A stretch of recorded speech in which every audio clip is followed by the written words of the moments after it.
Resmi sudah SUV paling bontot Mercedes-Benz masuk ke generasi kedua. Ya, inilah GLA 200 Progressive Line.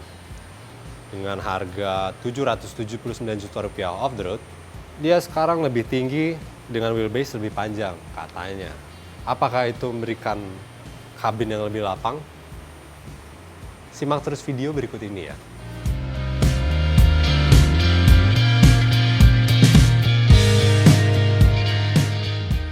Secara desain, GLA yang terbaru ini, di generasi kedua ini, dia lebih kayak SUV yang dikecilkan, bukan kayak hatchback yang dijangkungkan. Kelihatan dari garis kacanya yang sekarang mengadopsi model 4 pilar. Dari pendahulunya, tingginya itu bertambah 117 mm. Nah, wheelbase-nya lebih panjang 30 mm, menjanjikan kelapangan ruang kabin. Tapi sebelum itu, kita bahas dulu fitur luarnya. Lampu di depan sudah LED full, dengan fog lamp, juga di belakang dengan ciri khasnya dengan grafis mengotak untuk lampu kombinasinya. Lalu sekarang GLA pun sudah disematkan keyless entry yang bersih tanpa tombol di handle-nya. Untuk mengunci tinggal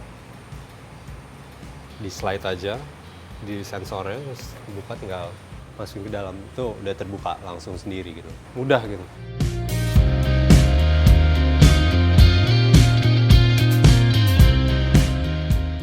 Ruang bagasinya 435 liter dalam kondisi semua tertutup, atau 1430 ketika kursi tengahnya diratakan. Uniknya, kalau butuh mengangkut barang yang lebih tinggi, lantainya bisa dituruni. Kalau untuk pengangkutan yang rata dari bibir pintu, bisa juga. Jadi angkat keluar barang lebih mudah.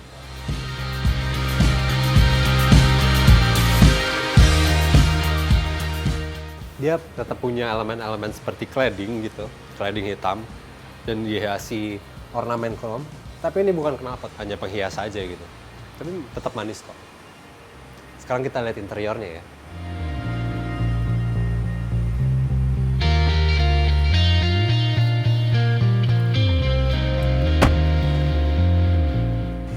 Dari kabin, ada ciri khas keluarga kompak A-Class, seperti A-Class hatchback atau sedan di GLA yang terbaru ini ya. Pertama dari susunan layar 10,25 inci, mendominasi di tengah dashboard sebagai bagian dari panel instrumen dan multimedia.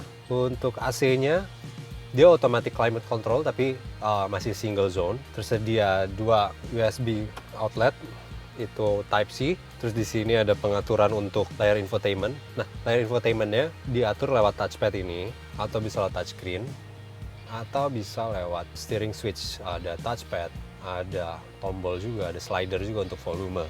Posisi duduknya ya benar, memang di generasi kedua ini GLA terasa lebih besar. Dalam arti ruang kakinya ke kiri dan ke kanan tuh masih terasa berlimpah juga. Dia punya beltline yang tinggi, rasa SUV-nya benar-benar kental gitu. Pengaturan posisi duduk, dia ada elektris, maju mundur, sudut kemiringan depan, naik turun, dan sudut rebahan. Udah gitu untuk setirnya, ada tilt dan teleskopik, tapi masih manual. Sekarang ngebahas di MBUX-nya. MBUX sendiri bukan sebatas fitur voice command "Hey Mercedes". How can I help? Nothing.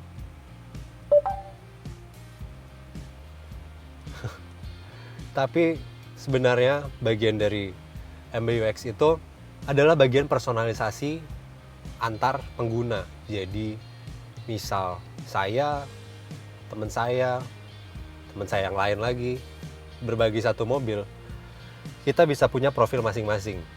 Dia akan menentukan tema dari displaynya, terus ambient lighting-nya, posisi duduk, temperatur AC. Juga dia bisa sampai ngebaca secara pintar kebiasaan si penggunanya tadi. Misalnya untuk mengarahkan navigasi di jam-jam tertentu gitu. Satu yang menarik dari fitur GLA 200 Progressive Line itu ada car wash mode.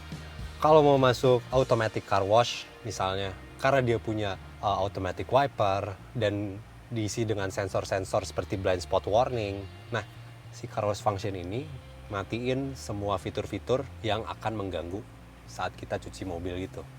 Dan urusan keselamatan, dia ada blind spot warning. Jadi ketika kita di jalan, di belakang itu ada mobil, akan memberikan peringatan dari spion dan juga dari suara. Dia ada exit warning function. Sebelum membuka pintu, mobil akan mendeteksi ada apa sih di belakang. Dan itu berlaku juga untuk di bangku belakang. Jadi udah safety-nya oke juga. Dan sebagai standar dia tentunya sudah dibekali active braking assist sebagaimana seluruh Mercedes-Benz masa kini gitu. Oke, tadi kan dia lebih tinggi dan lebih panjang secara wheelbase dari generasi sebelum. Tapi dengan wheelbase lebih panjang itu berarti menjanjikan kabin yang lebih lapang. Seperti apa sih duduk di bangku belakang? Kita coba ya.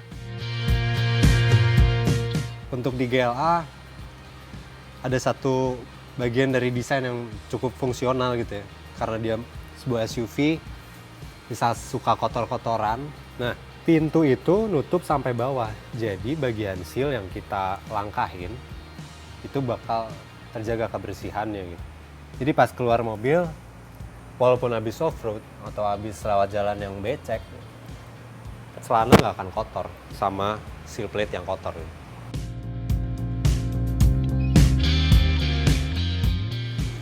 Ya, nah di belakang, bener ya, penambahan tinggi tuh memang memberikan headroom yang lebih banyak gitu, lebih luas. Tinggi saya 172, tambah rambut sekitar 5. Masih cukup banyak, masih banyak banget malah ruang berlimpah. Terus kaki juga. Kaki bisa bersandar ke kolong bangku depan. Sisa dari ruang lutut tuh juga berlimpah, tidak mengurangi kenyamanan duduk di belakang lah gitu. Dan bangku ini menganut metode pelipatan 40, 20, 40. Jadi ketika perlu mengangkut barang yang lebih panjang dari bagasi, cukup fleksibel karena bisa dikeluarkan lewat tengah atau lewat sebelah samping sebelah sana gitu. Oke lah, tadi eksterior udah, interior juga udah. Sekarang kita bahas mesinnya ya.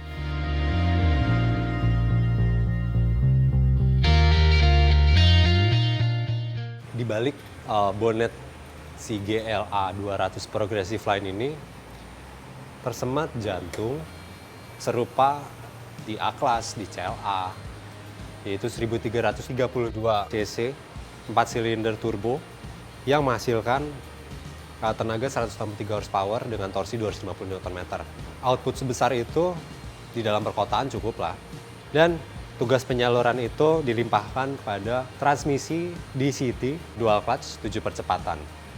Ya begitulah GLA 200 Progressive Line sebagai penerus dari GLA yang lama. Untuk berita lebih lengkapnya, kunjungi website kami oto.com, carvaganza.com, dan ziklus.co.id. Jangan lupa untuk subscribe, komen, dan like video kami. Sampai jumpa!